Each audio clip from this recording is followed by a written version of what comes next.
All right, beautiful. All right, everybody, welcome back to another episode of the Sports Medicine Project. Now, I say this every single time, but I am incredibly excited for our guest today, Mr. Simon Bartold. Now, I'm going to tell a quick story before I give an introduction. When I was going to university and also when I was a new graduate, I think I probably spent, I would say, nearly 30 minutes to an hour on Bartold Clinical every day. I was a member of that and going through the articles and the resources and the information, and it really helped me as a practitioner. So I'm really excited to be able to have this conversation with Simon and Kelly. So welcome, Simon. How are you going? Thanks, Blake. Thanks, Kelly. Yeah, I'm going very well. Thanks. And thanks for saying that. I'll send you the check later on, mate. That's yes. So a very quick introduction, because if I were to talk about everything that you've done, we'd probably spend 30 to 40 minutes. You're a very, very busy man. So you are, and correct me if I make any mistakes, a performance footwear consultant, researcher, educator, mentor, and innovator. And you're also the owner of Bartold Clinical, which again is a lot more, but it's an online sports medicine education platform with a focus on the lower limb and athletic footwear. So yes, welcome. Thank you so much for coming on, and we'll get stuck in straight away. But my first question, how did Bartold Clinical start, and what is Bartold Clinical? well, it's a really interesting question. It was it was kind of a time in my life when I was just in a bit of transition. So I just finished up a 20-year plus tenure with ASICS. I was working with the international body of ASICS based in Japan. And I just came out the other side of that, and I was doing a little bit of podiatry consulting. At that time, I was actually working for the Port Power in the AFL. And, I had a bit of time up my sleeve, and I thought, I've got all these resources sitting in my computer. I wonder if anybody would be interested in having a look at them. And so I kind of packaged them all together, what I had at that time, and created this thing. At the time, it was called Bartold Biomechanics.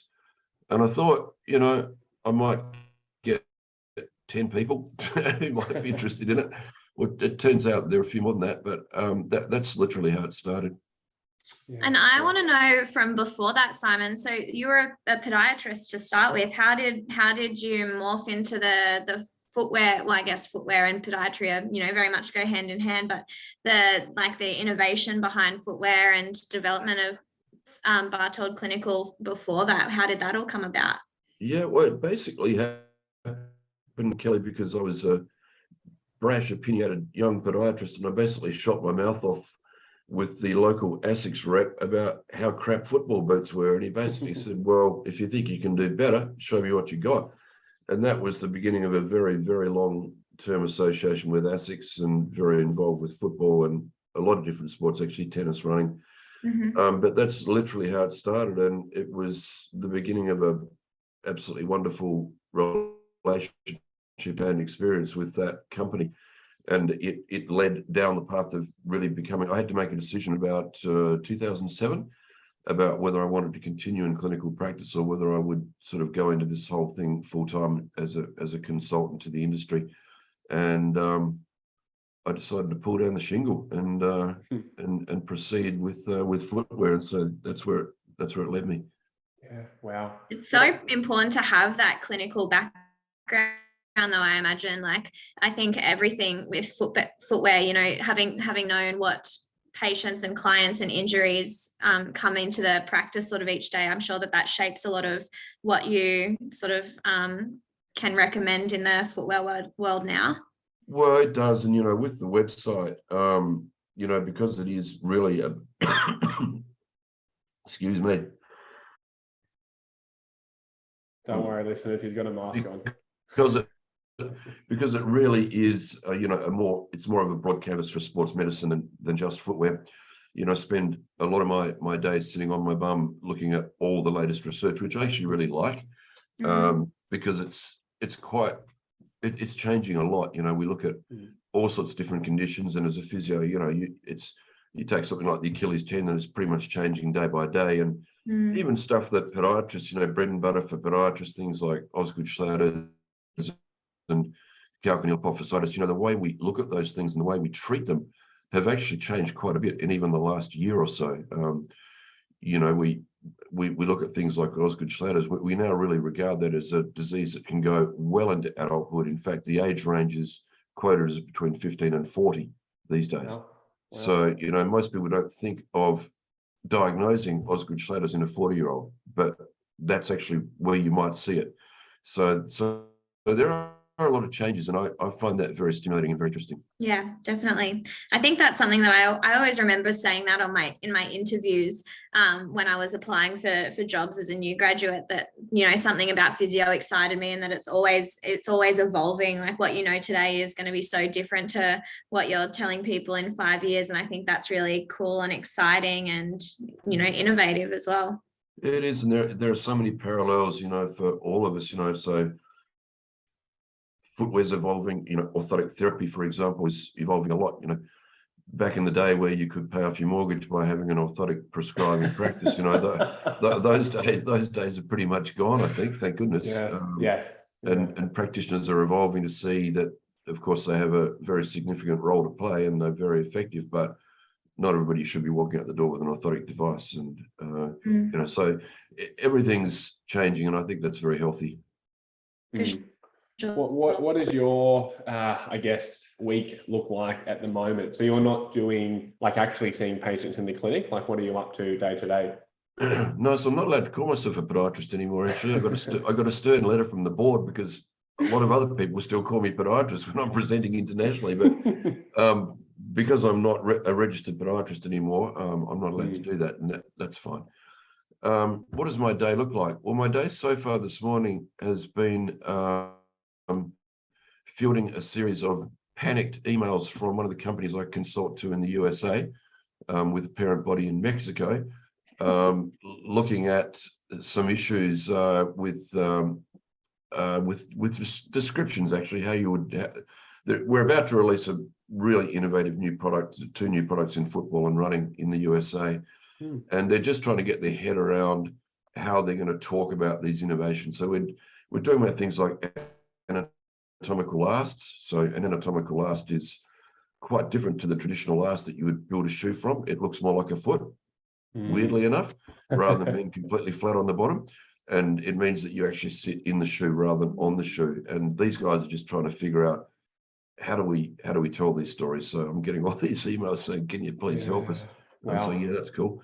For the rest of the day, I'm currently just finishing off my next textbook, which is about everything around the ankle. So the more I dive into this, there is a lot of stuff that goes on around the ankle. So, you know, I think we look at it as just being inversion, sprain, but, you know, we're looking at all sorts of things around the, you know, the peroneals, tib post. We're diving into even systemic disorders like that can present as ankle pain. So things like Reiter syndrome, things like gout, seronegative disorders, rheumatoid arthritis, of course, is huge. So I'm just putting the finishing touches to that. It's about 200 pages or some damn thing. So that's taken up a lot of my time. And then the day-to-day stuff, running the website, which is trying to make sure that it provides for members what we promised that we would do, which is, you know, hopefully producing content that will help them in their day-to-day clinical practice. Yeah, and I can definitely vouch for that. Nothing. It has helped me in my clinical practice. And you're doing nothing after that, relaxing. That sounds overwhelming, that book about the ankle, or that textbook that you're writing about the ankle. Just like, where do you even start with something like that? Far out. It's very interesting, Kelly, that, you know, I started and I thought, oh, it'd be just like a little mini ebook. It'll probably be, you know, 30 or 40 pages. And as you delve into it and you look at, so I always try to put my headspace where a clinician would be and what they need to know. And when you get somebody who comes in with a, you know, a painful, perhaps hot, perhaps swollen ankle, how do you go through that Rolodex of differential diagnoses? What might it be? And the answer is it could be lots of different things. And there are actually a lot of pitfalls in relation to making that diagnosis. So, you know, you try to make a product like that as complete as you can so that people can actually, geez, I never actually thought about whether it might be something like arthritis syndrome, or it could even be something like ankylosing spondylitis. It does occasionally present in the ankle. So you have to go through the process of what's the primary symptom. It's likely to be in the back, of course, but why is the ankle sore? What's going on there? And they might present with a sore ankle and say, oh, yeah, I've had a crook back for ages. But you got to, that's the beauty of being a clinician. You've got to have this high index of suspicion for everything, and try to peel back the layers of the onion to get to the center of what the diagnosis is. And that's one of the things that I loved about clinical practice and loved about history taking, that for me, getting to that diagnosis, which occasionally could be really out of left field, like way out of left field. That was one of the things I always loved. Yeah, that's cool. All right. Shall we get stuck into the first question? Kelly, did you have a question? I can see something in your eyes. I was just thinking, just something that triggered me, my mind. Sorry. When you're, and this kind of might morph into the questions that we sort of had sort of lined up to talk to you about. But when you're working with sort of footwear innovation, how much of that clinical experience do you think sort of bleeds into it? Like how much of that decision making and problem solving from being a podiatrist dictates what you decide with footwear innovation and suggestions there? For me, it's the complete foundation. So I always try to think about the two key things for me are performance and hopefully injury prevention or reduction. So I'm always trying to think about what you might be able to do with a shoe that might change a load, that might protect an athlete a bit more. Netball is a great example. So been very involved in a netball project recently, and just understanding what goes on with netballs, especially at the knee with ACL rupture. They have netballers have more ruptures of the ACL than Australian rules football and rugby combined. And it's a non-contact sport. And it all gets back to rule 9.6.1, which is the infamous one-step rule, which introduces a massive braking force and a huge rapid deceleration with potential change in direction. And as my mate Peter Bruckner says, that's the reason that netball is a sport invented by an orthopedic surgeon. So we're trying to figure out, is there something you can do with the shoe that might actually reduce that peak braking moment? And the answer is there probably is. So footwear is in a brave new world where we think that, of course, you're never going to be able to say wear the shoe and you won't rupture your ACL. That's, of course, not possible. But it may become a tool that does help, along with all of the other stuff, the agility side of it, the landing side of it, all those other things that we understand quite well. How is that something you're allowed to say? Yeah, it is. It is. So what we did is we produced a component that's at the rear part of the shoe that's actually like a sliding cassette. So it basically, instead of the load, the rapid deceleration load going up to the knee, the shoe actually attenuates a part of that rapid deceleration. So, and this is all cool because you can take it into the lab and you can measure it. You can actually say, does it actually do anything? And we can measure the peak braking moment or the peak braking force, whatever you want to call it. And we can either see the shoe either does reduce it or it doesn't. And we know the shoe does. So that's a win. Whether or not it is going to change the incidence of ACL injury in netballs, we don't know. But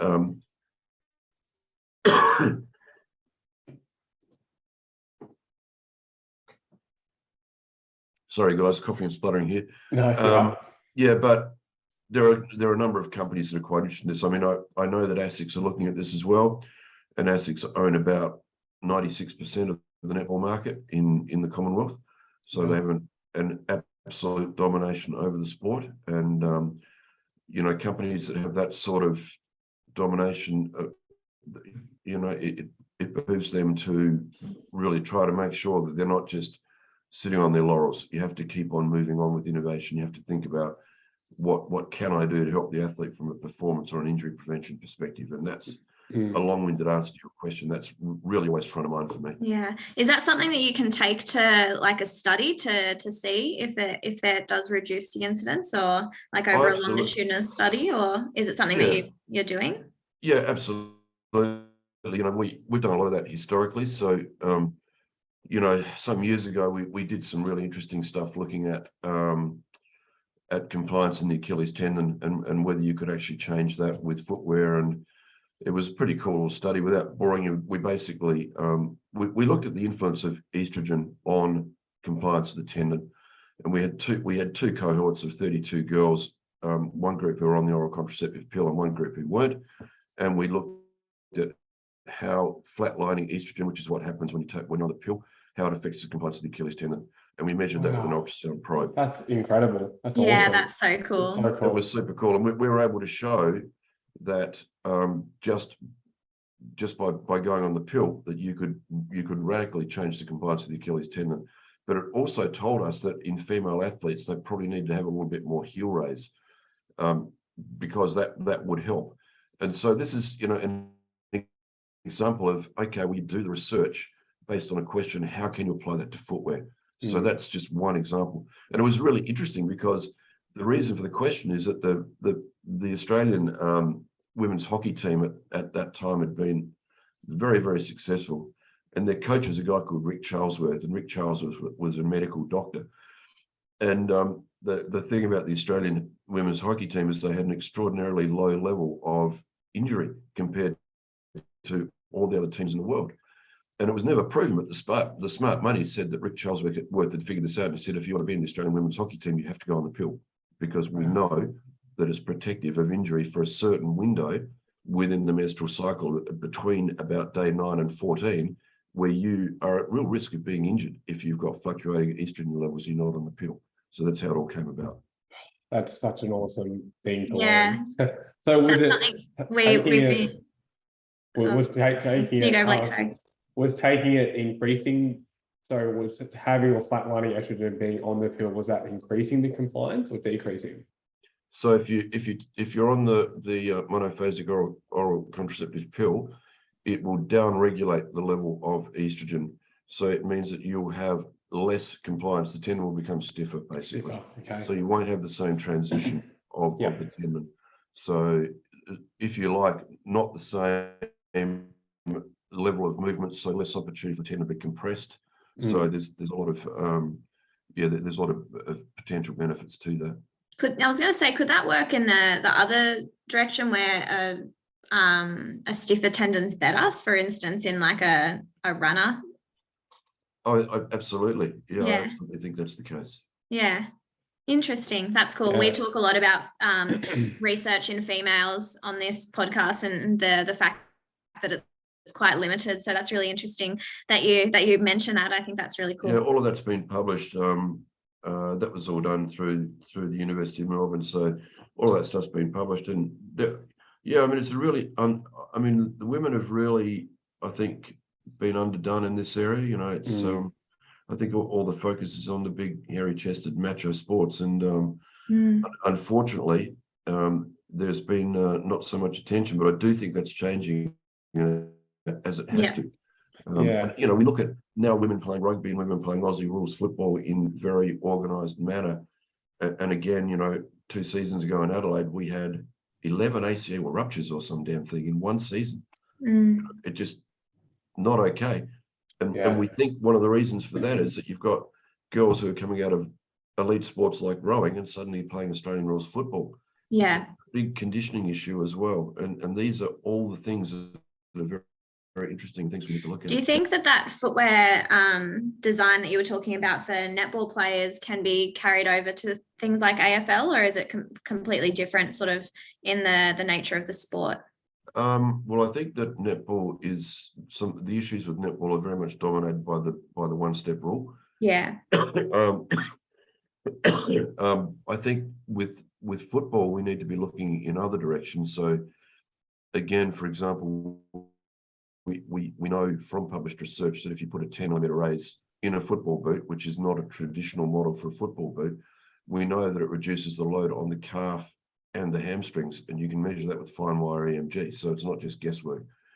So we know that it substantially changes the biomechanics. And so I would go out on a limb and I say, I think anybody playing AFL football, man or woman, should not be playing it in a flat plate boot. It doesn't make any sense at all. It's an explosive sport. You don't want to be in a heel down position. Mm. Now try telling that to a soccer player, which is very similar mechanics, very similar movements on the field, but soccer is dominated by a perception of what a football boot should look like. So you've got to squeeze into a smaller size. You've got to be low to the ground. You've got to be able to caress the ball, and all this stuff is nonsense when you look at it from a scientific perspective. There's no reason why you can't do other things to it, but you've got this massive challenge of changing a mindset within a sport, and that's really difficult. Mm. It's my mission before I die to try to build a radical, absolutely, disruptive football boot for soccer. That's cool. Would that higher drop or like a heel raise, do you think lead to any increase in like inversion ankle sprains? Or would you have to come up with some way to counter that in any way, or not? No, I don't think the evidence is there for that, Kelly. I mean, Okay. it's a very interesting question. But if you go out to any netball court on any given day, you'll see a lot of girls who are playing netball in running shoes. Mm. And I don't think there's any evidence to say that there has been a spike in ankle inversion injury as a result of that. Yeah. But it sort of feeds into an interesting question about what sort of geometry you should be incorporating into multi-directional sports. And certainly they shouldn't be angular like a running shoe. They should be much more rounded, much more bulbous, because you never basically plantar you're always hitting the ground at an angle. So if you've got more rounded contours, you're basically allowing the shoe to achieve much greater surface area contact than you would if it's a knife edge. So you look at things like that as well. Yeah. Is there, and I'm unsure if I actually got this from something that you've put online, but have you seen much of a difference or the way that shoes are designed? And we're talking specifically about running shoes and I guess the super shoes in quotation marks, how females and males interact differently with the shoes. Is there anything to that? It's specific to super shoes? Yeah, specific. Yeah.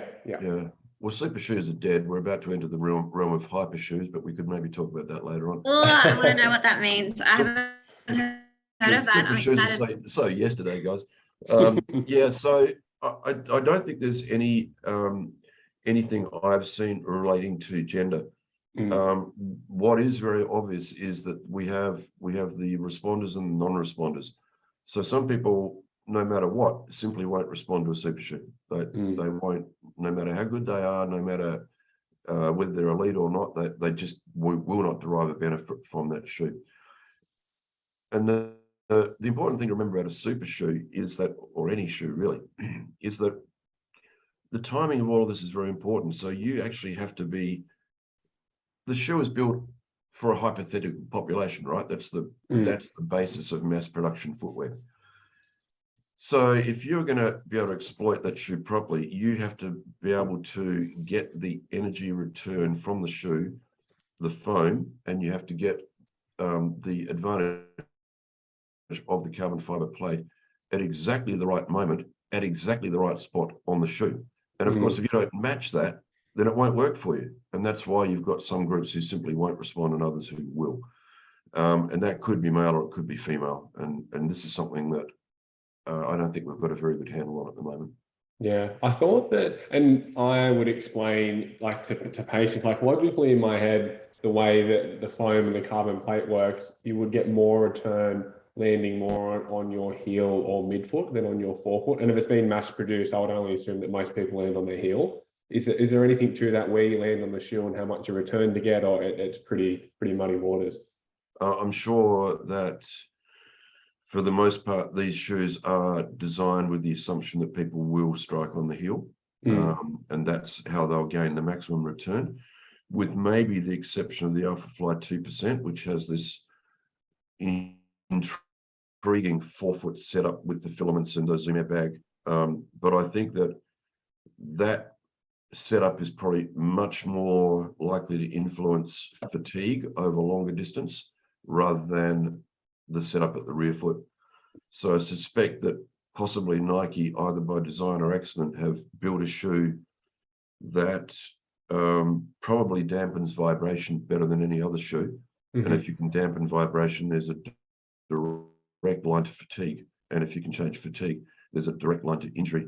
And if you don't believe that, then watch Eliud Kipchoge go over the finish line at the Ineos 159 challenge. He looks like he could turn around and run back in the other direction another 42 k's. He does not look at all fatigued. And that was with that when I watched that thing live, and I thought, holy cow, you know, most people when they cross the finish line in a world record look like they're about to die. You know, they literally fall over the line. Not that way at all. Yeah. I remember that. I remember watching that so clearly and thinking something similar, like, wow, like he just looks incredible. So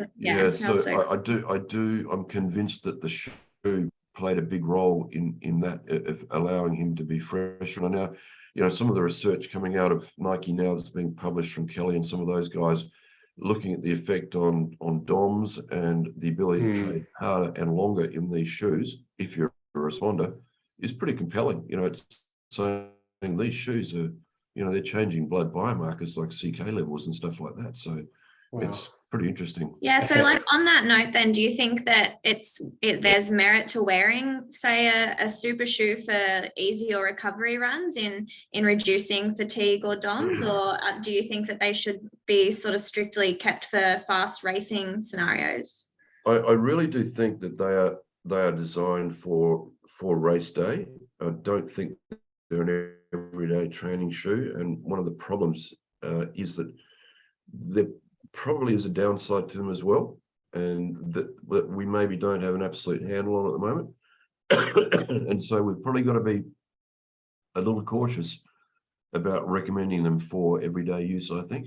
And what's that, as in the sense of, is that more for injury risk or for performance, or more just tissue capacity? If it's less work for the body, you don't get as strong from running, or what's the cons to that, do you think? Well, the answer is I don't think anybody knows. It could be all of those things, or some of those things, or none of those things.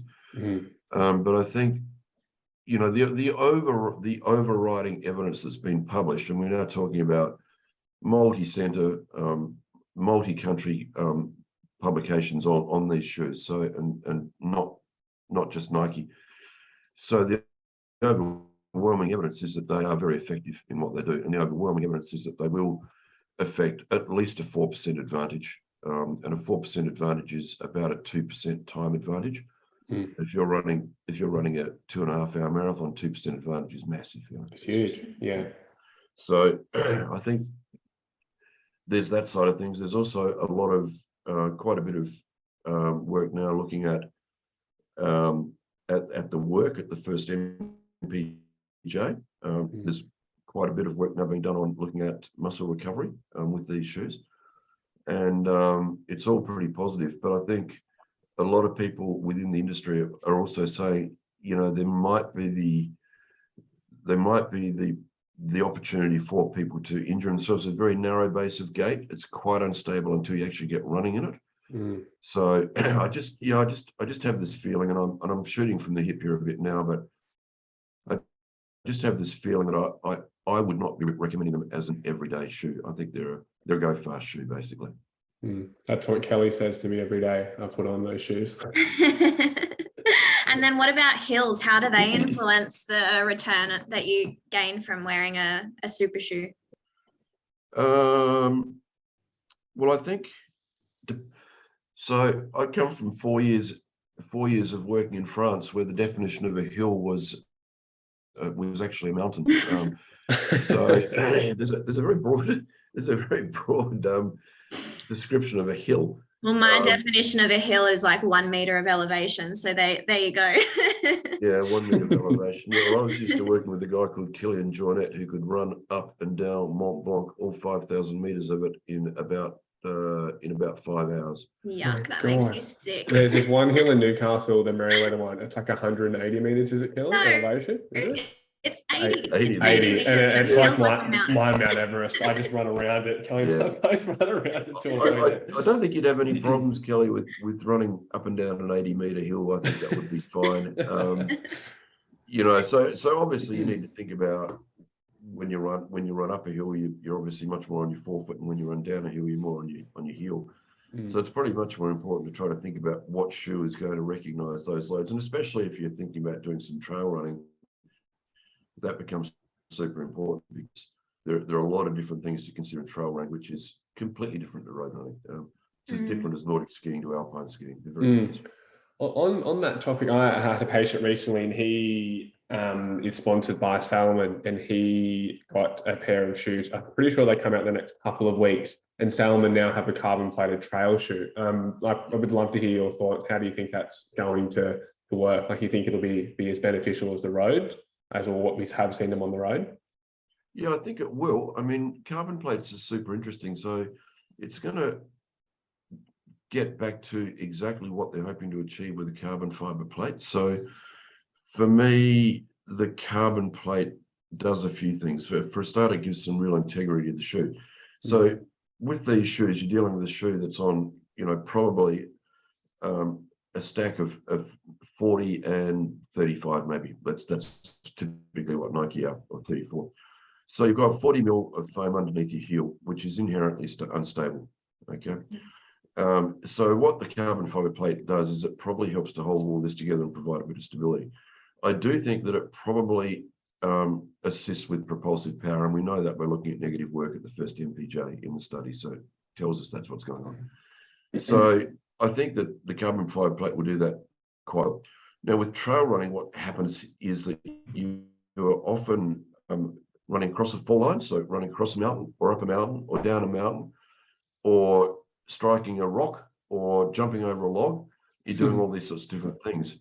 So a carbon fiber plate's function probably has to be far more multi-directional in its purpose than a road running shoe, so road running is a linear sport. You follow your nose. Trail running is not like that at all. So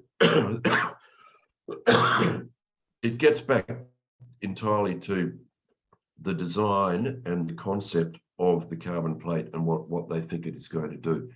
But it's going to be much more than just a propulsive device. It's going to be more about how can you stabilize medial lateral forefoot movement. So looking more at the ground reaction force vectors in all three directions rather than just one direction, which is typically what running does. That's interesting. I need to ask about these hyper shoes. It's driving me crazy. Oh, you have to wait for the next exciting episode of Bartold Clinical there, Kelly. Oh, nice. Sounds good. I'm about to blow the lid on it.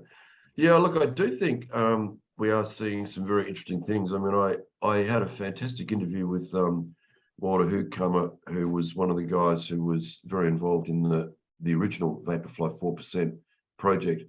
And when I interviewed him, I noticed that he was wearing a Puma shirt. And I said, mate, you're gonna get in a big trouble with Nike wearing that Puma shirt. And he said, I'm not working with Nike anymore. I'm working with Puma.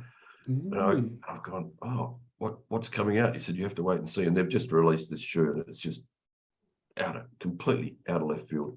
And it's so different. And Walter is just a guy who is incredibly smart and very innovative and has a background in a lot of different sports, not just running. So I think I think we've probably gone about as far as we can with the so-called super shoes. So for me, a super shoe has to have a lot of foam, it has to have a carbon fiber plate, and it has to have a rocker. That's the three definitions that underpin a super shoe. I think we're going to move on to different things with footwear and maybe not even needing a carbon fiber plate. There may be other ways of doing this. And I think it will be very much defined by the geometry of the shoe, in particular the midsole, and crazy things that you might be able to do either with the midsole or within the midsole that will, again, have really huge performance benefits for the athlete. So is it as crazy as the Mizuno shoe? What's that, sorry? Is it as crazy as the Mizuno shoe? The Energy? That's just come out with the no heel, just the forefoot. Oh, that's pretty crazy. Yeah, I mean, Mizuno are doing some really interesting stuff, actually. Yeah, the Puma one is equally as crazy. Yeah. But I think we'll see stuff that is really pushing the boundaries of what we thought was possible. The designers are really frothing at the mouth. You know, they've all got the bit between teeth across many different companies. So they're all looking at this and thinking, how far can we push the envelope here? And so I do think we're going to see some really interesting stuff coming across. But I think we're going to see some interesting stuff in football as well. You know, with the World Cup about to happen in Qatar, I think we'll see some really crazy stuff going on in football in Qatar as well. So with the definition then of a hyper shoe, what does that mean to you? Like what does that entail? I haven't decided yet. I'm trying to get it right so that I can make my fame and fortune by being the first to describe a hyper shoe. But watch this space. Yeah, I am sort of putting together a piece on this to try to get my own thoughts in order about this. But even when you look at the Alpha Fly 2%, the newest Nike shoe, which I think is pretty awesome, you can tell that it's probably pushed it almost as far as it can go. I think that those designs, the neck has well and truly been run, and I don't think they can take it much further. And the other companies that have jumped on the super shoe bandwagon, actually only a couple of them have got it properly right. I think that the others are probably nowhere near what Nike has achieved. I think Asics has done a pretty good job. And I think probably Brooks with the Endorphin Pro 2. I mean, the first Endorphin was an absolute bush pig. They just didn't get it right at all. The whole shoe. But they really got back on the horse, and I think they've done a pretty good job with that. But the interesting thing here is that the only company that has published research on the super shoes is Nike. No one else has done it. Not one other company who has a super shoe has put any data out at all telling us what they do. Yeah, interesting. Now, I'm unsure if you can answer this question, but if you had all the super shoes laid out in front of you and someone said, listen, you go onto an island, there's a 400-meter track there, you can only take one pair of shoes with you, what shoes are you bringing? It'd be for me. Yeah, for you. Providing I was a responder, it would probably be the original Vaporfly 4%. Nice. Yeah, okay. I never got to run in them, but I had a patient that actually PB'd on the weekend at the Sunny Coast Half, and he loved them. Yeah, a lot of guys are going back to that original format because it's the one that blew the top off Pandora's box, basically. So it is probably the most revolutionary shoe of the last 50 years. It's that important. You mentioned that the carbon plate might not be necessary in the hyper shoe, and my understanding is that the carbon plate probably has less of an effect and it's more to do with the foam in super shoes. Is that why that's the case, and that the carbon plate's more so to just keep it a little bit more durable? Is that accurate? Or well, there's a lot of secrets that we don't know. You know, it was interesting talking to Walter, who was so involved and was on the payroll with Nike. And he said they wouldn't tell him anything either. So he had to basically reverse engineer it all. So I think that we need to sort of think outside the box. So you need to think about what is coming and what's possible with the shoe. So I want you to think about, let's think about Kevlar. So you know what Kevlar is. They put it in a bulletproof vest, right? And if you get a bullet fired at you, it'll protect you. So Kevlar is a cloth. It's a fabric. And it has a 0 Young's modulus. So it has no stretch at all. It won't stretch. So if you imagine if you put a small piece of fabric material in a midsole that was completely decoupled and you're able to anchor it in the rear foot and beyond the metatarsal heads, what would happen, and so it would make an extremely flexible shoe. You'd be able to roll it up into a ball and throw it against the wall and it would bounce back. But what would happen is that as you progressed from contact to foot flat, is that Kevlar fabric would start to develop strain. It would start to resist that movement. So the shoe itself would actually start to stiffen all on its own, just because of Kevlar. Okay. And then as you moved into propulsion, that shoe would then start to become very, very rigid, just like a foot. So it's, you know, it's basically saying, what do you want a foot to do? You want it to be adaptable. And then as you come into propulsion, you want it to become more rigid. So that's a hypothetical for you to think about, but that's a distinct possibility now. And the only thing that holds that sort of innovation back is the manufacturing processes. What is possible in a factory in China? What can they do? How well can they execute this stuff? And this is where Nike has a huge advantage, because they've got more money than the entire GDP of Australia, and they can source the best materials and they can source the best factories. and they can source the best biomechanists, and they've got a research facility that is by far the best in the world, like incredible. So I think this is the thing. Where are we going? Where's 3D printing going? Where's all these other technologies going? What will you as a physiotherapist be able to do in your clinic? Will you be able to take a laser scan of the foot? Will you be able to upload it to Taiwan, where they'll match it to a specific last? They'll 3D print the midsole. They'll 3D engineer the mesh up, and they'll send it back to your clinic a week later. It'll cost $30 more than a shoe from Running Shoe store, and it will be bespoke for your patient. That technology is available right now. You can do that right now. So everything is open to discussion, basically. So there's a lot of stuff going on that we have the potential to do in the next 5 to 10 years. It's incredible. It's not far away. I mean, 5 to 10 years isn't that long. Yeah, well, I mean, I think as I said, you can do it right now. It's just a question of the viability of how you do it. But if you've got the equipment, you can do it. Yeah, wow. Maybe we should get one for home, Kelly. Out in the garage, scanning feet of people off the street. All you need is a foot scanner, and they'll take care of the rest for you. Wow. Moving a little bit away from like performance and talking a little bit about injury risk. This is a question that I get asked almost every patient of mine asked me this question. It was a listener question as well. In regards to kind of footwear prescription, the evidence is pretty unclear. We've got a little bit of like Benno needs work saying that comfort's probably most important. I mean, what's your thoughts about, I guess, fitting a shoe to someone's foot to reduce their injury risk? I mean, are we there yet? What does the research say? I'd love to hear your thoughts. So I don't believe you can prescribe footwear. I just don't think that's possible. I think you can make informed recommendation, but I don't think you can make an absolutely accurate recommendation. So you can prescribe an antibiotic, and you know the dose, and you know the effect, and you know the outcome if you get that wrong. We can't do that with footwear. Yeah. I think what we can do is we can, as you've just said, Blake, we can kind of understand how you can shift load, and that's such an important thing. And so, for example, we've talked about netball and basketball. So important to have rounded contours, because when you have a rounded contour, you are shifting load. And you can do lots of different things. So, for example, if you look at the bottom of a shoe, and you had a line that went right down the middle of that shoe, and it broke the shoe in half, okay, so that you could separate the bottom of the shoe.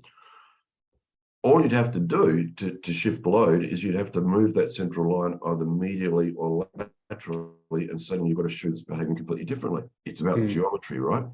So you're either going to allow more supination, or you're going to allow more pronation. It's that simple. And then if you understand all of that, you can say, okay, well, I've got somebody here who wants to go a little bit faster. And we're not going to talk about supination, pronation. We're going to talk about somebody who wants to go a little bit faster. If you want to go a bit faster, you probably do need to be a little bit more up on your forefoot, and you need to probably be enhancing resupination, because that's how you go quicker.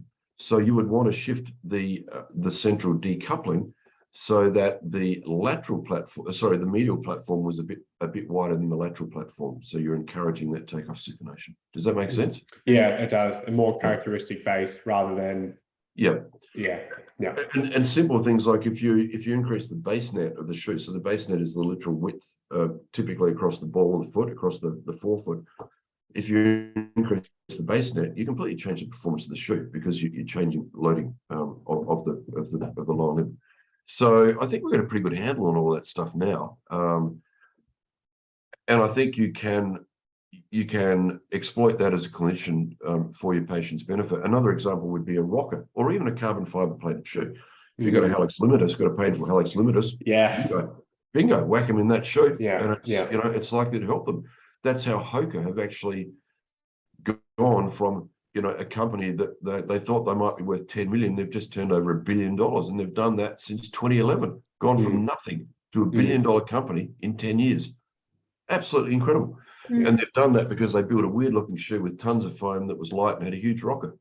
Yeah, So I have surgeons recommending, like in the surgeon's letter, they will say the Hoka shoe, and I've never seen them say any other shoe but the Hoka. And talking about that therapeutic footwear, I've had people, you know, with Achilles issues run in a carbon plated shoe and they can run like 4 or 5 extra kilometers without pain. Like, it's incredible, some of the characteristics and how they can help the body. I think one of the really interesting things, and this is something I want to try to address this year with some videos, is, you know, trying to get people to understand how you might actually be able to pick up a shoe off a slat wall. So go into a shop, and for us, you know, for clinicians to be able to pick up that shoe and just from the design language, understand by looking at it how that shoe is likely to perform. And I think that's something that we're probably not very good at, but it's actually not very complicated, that you can look at it and you can understand why the designers have done what they did and what they were hoping to achieve just by looking at the shoe. So I don't want to be doing shoe reviews, because I think shoe reviews are nonsense, because what might work for me isn't going to work for you, Blake. It's not going to work for Kelly. So it doesn't make any sense to do a shoe review. But I think to try to understand a new product and say, okay, well, this is interesting. They've done this, or they've done that, or they've put this little feature in the shoe. It's likely they did it for these reasons. And then we can maybe double back with the manufacturer and see whether we got it right or not. I think that would be an interesting exercise for us to do. Yeah, that's interesting. I like that. Yeah. So do you think we've kind of moved away from the whole neutral stability cushion categories? I mean, yeah. If anybody talks about that segmentation categorization of footwear, I normally try to slap them in the back of the head. I usually miss, but that's my goal. So that stuff died some years ago. You know, it doesn't make any sense at all to be talking about stability category or God help us, motion control category, or even cushioning, because, you know, we know that that cushioning is not about trying to reduce FZ1, or, you know, the vertical component of the ground reaction force, because it doesn't do that. It doesn't change the loading rate either. What it probably does do is it changes low and stiffness, which is very, very important. So once you understand that side of it, then you can start talking about cushioning. But to be putting a shoe on a slat wall and say, this is a cushioning shoe, it's going to stop you from getting hurt from the impact of shoes, is completely unfounded in the science. We know that's not what happens. Same with motion control. You know, all the features of motion control shoe will do is make the shoe heavier. And unfortunately, we're always battling the laws of physics that say F equals ma. So if you increase the mass, then you're going to increase the force. So that's why weight is so super important for shoes. You know, the lighter you can build it, the better it's going to be. Yeah. So is it stiffness that it reduces? With, like, so say a cushion shoe, and I'm just thinking of someone with like a compressive plantar heel pain going into a cushion shoe. If they did get some therapeutic benefit from that, is it more the stiffness that it's changing rather than the actual vertical ground reaction force? No, I think that's different. So if you're talking about pressure, so this is where we sometimes get into trouble when we look at all of the load parameters. So you can talk about force, you can talk about pressure, you can talk about vibration, you can talk about acceleration, you can talk about all these different things. And there's probably somewhere in the vicinity of 9 or 10 key, you can talk about joint moments. So all these key physical things that happen to us.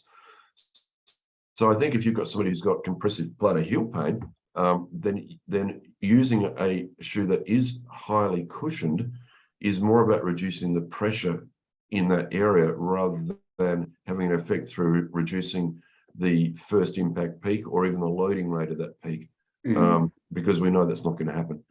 What we do know, you know, like Ben O'Neill did these studies back in 1977, you know, and he published a study saying if you go from a highly cushioned shoe to a dress shoe, you know, something you'd buy at Myers, I can show you that your peak impact load will reduce. And everybody's gone, you're crazy. You know, of course that doesn't happen. And then he sat on it for a year and for 10 years, and all the industry is still going cushioning, cushioning, cushioning. And then he did another study looking at shore hardness of midsoles, and he showed exactly the same thing. Now, of course, what's happening there is that your brain is registering that you're on a harder or softer surface, and it's modulating lower limb stiffness as a result of that input signal. Right. Yeah. So it's very straightforward. So if you're on a softer midsole, then your lower limb will model as a stiffer spring, and if you're on a harder midsole, it'll model as a more compliant spring. Which is so that's similar to the difference between like trail running and road running as well, right? Yeah, it is. Yeah. Yeah. It's, and this is a thing that we've been so boxed in by these two great parameters over the last 40 years that have dominated running shoe design. So pronation control and cushioning, and neither of them really have any merit. So, it's like, it's time to move on. So that's why segmentation or categorization, whatever you want to call it, is dead. If you go into a running shoe store and they've got their shoes displayed according to segments, my advice would be to back out and go to another store that doesn't do that, because it's not likely they're going to understand the product too well. Wow. So let me get this right. You're telling me that if I don't correct, or if I do correct pronation, I can reduce all injuries with a big motion control shoe, the Brooks Beast? I'm gonna plead the fifth on that one. The cons to doing a virtual podcast is you can't slap them over the back of the head from those kinds of comments, right? And nobody can throw anything at me, so I don't have to duck and leave. I did want to ask, Kelly and I were having a conversation more so about how I probably own too many running shoes and how much running I actually do. And we were talking about the foam and the difference. So I weigh about 105 kilos and Kelly's probably around high 50s, I would say, maybe 58, 59. And we were talking about the foam and the shoes and how much or how quickly they would wear. Is there, and we were saying that obviously as you have a bigger foot and a bigger person, the shoe would have to be bigger, so there's more foam, so possibly it might last about the same. Does that change with weight and size of someone's foot, and I guess the bigger the shoe, does it last less? Yeah, so this is one of the many dirty little secrets of the running shoe industry, and that's a very leading question you've just asked. Hang on. So if we take the example of you at 100 and something kilos and Kelly at 50 odd kilos, and let's discuss the issue of drop, okay? And drop was the discussion du jour for quite a few years, and people said, yeah, you've got to have zero drop or very low drop, etc., etc. And so my question to you would be, so do you think if you've got a 100 kilo runner, let's say that you're both males, so 100 kilo runner, and we had a skinny little distance runner who was, let's say, 65 kilos, and you had exactly the same foot size, and you bought exactly the same shoe, do you think you would exploit the foam in the same way as a 100 kilo runner as a 65 kilo runner? So do you believe the drop would be the same in that shoe? Because it wouldn't be, because you're going to compress it a lot more than the 65 kilo runner. And so the whole discussion of drop becomes absolute nonsense, because it's different. In addition, the drop doesn't scale for shoe size. So in other words, it is different for a size 13 than it is for a size 7. And that's something we also don't talk about. And the other issue is that with foams, there's about a 6% error in manufacturing with foams. So you could quite literally have a brand new pair of shoes out of the box, and one could have a drop of 10 millimeters and the other could have a drop of 7. I didn't know that. Yeah, so that's the facts, Jack. That's just the way it is. Wow, that's so real. I had no idea. That makes sense though, because like people generalize drop height and they're like, yeah, it's a 10 mil drop. And then, but if you think about, someone with a size 13 shoe compared to myself with a size 6 shoe, that would be ridiculous if that was the same. Like that just doesn't make any sense. Exactly. Yeah, exactly. It's, it got to be such a crazy discussion. It was so polarized, and, and so much opinion on what was going on, and people just got completely blinded to what it was actually all about. And that actually wasn't a very important discussion at the end of the day. Yeah. Well, we're very conscious of time, so we'll finish with these two questions just here. And I know, Kelly, I think you should ask the question about shoe sustainability, because you brought that up, and I think that's a topic that you're really passionate about. Yeah, I'm always looking at, how things can be working towards a more sustainable environment. And I know that I've heard you talk about this on Brad Beer's podcast before about shoe sustainability. But is it possible to like, well, what's in the works at the moment on that front? That's a bit of a general. Yeah. So I mean, it is probably for me, it is the most important issue for me personally when I'm involved in innovation and design. So if I can possibly make a difference to that, then I will. So, right now we are looking at football product, for example, that doesn't use synthetic leathers, it doesn't use animal-made leathers, it uses leathers made out of cactuses grown in the desert in Mexico. Yeah. And the quality of the leather made out of cactus is higher than kangaroo leather, which is considered to be the absolute best leather. That's so cool. So yeah, so you have this potential to do this, and one of the issues I have is that we talk so much about recycling, but recycling doesn't make the problem go away. You're just recycling it. So what we have to move towards is biodegradability. We have to figure out a way that you can build a shoe that you can bury and will grow a new plant from that. So we're looking at things like potato starches and corn starches and materials that will encourage bacteria to break down, in particular the midsole. I mean, the midsole of a running shoe lasts for 2,000 years. It ain't going away. Yeah, that's so cool. And I often think that, like, gosh, we go through so many shoes, and because we run a fair bit, not as much as some, but I like at the moment I'm running 60+ kilometers a week, and that, like, you wear through shoes reasonably quickly. Yeah, at that and rate. and Blake's obviously a massive polluter because he's got a huge collection of shoes, but it is the single biggest responsibility for the industry. And now most of the bigger companies have got entire departments just working on sustainability. There's a really interesting company in the UK called Hilo. I don't know whether you know of them or not, but they are probably the first company that has a shoe that is somewhere between 70 and 80% biodegradable. So nearly all the components of the shoes will biodegrade within 2 years. So that's a really big step forward. And I think it scares the hell out of me. I've talked about this before, even the carbon footprint of manufacturing is so gigantic. I mean, Nike's carbon footprint will power New York City for a year. Wow. It's beyond imagination. So it is something that has to be taken seriously, and it has to be addressed properly. How far away are we, do you think, from that sort of, I guess, bleeding into our world? I think we're getting very close, and this will be a little bit like the 4%, that once we've got companies that really crack it, everybody else will, I think, pretty quickly fall into line and not commit the money required. And I also think that I don't know whether you guys have ever been on a factory production line for footwear, but what surprises most people is that even today, most of the product is literally handmade. Like, you've literally got a conveyor belt with somebody putting the glue on the shoe, somebody else slapping the outsole on the shoe. That's the way it gets put together. So still very hands-on. And that's why the carbon footprints are so big. But now we're looking at things like we have much better techniques to minimize the use of glues, which are highly toxic.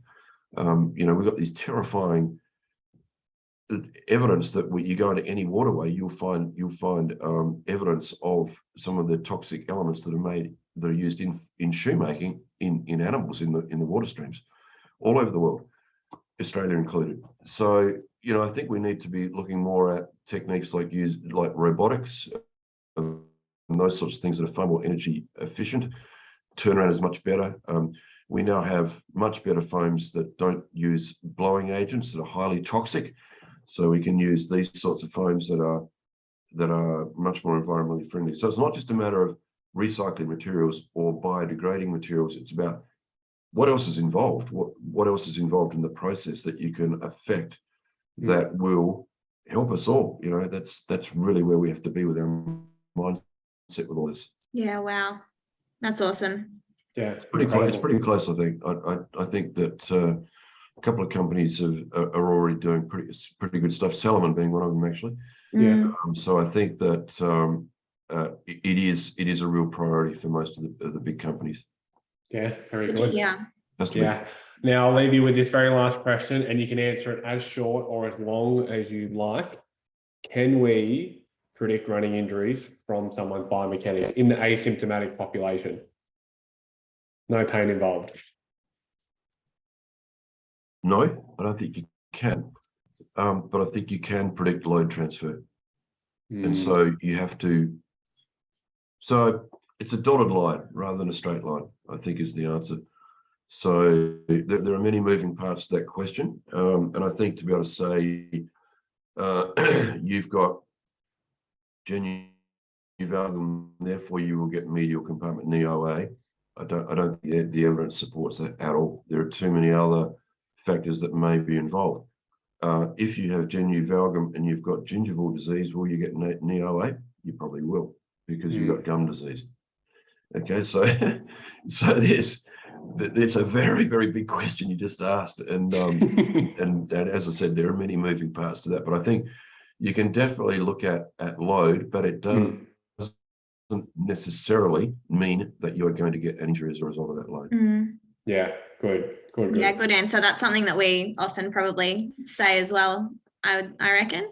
Yeah, it's why when you get somebody who comes in with genuine valgum, you should be saying, let's have a look at your gums.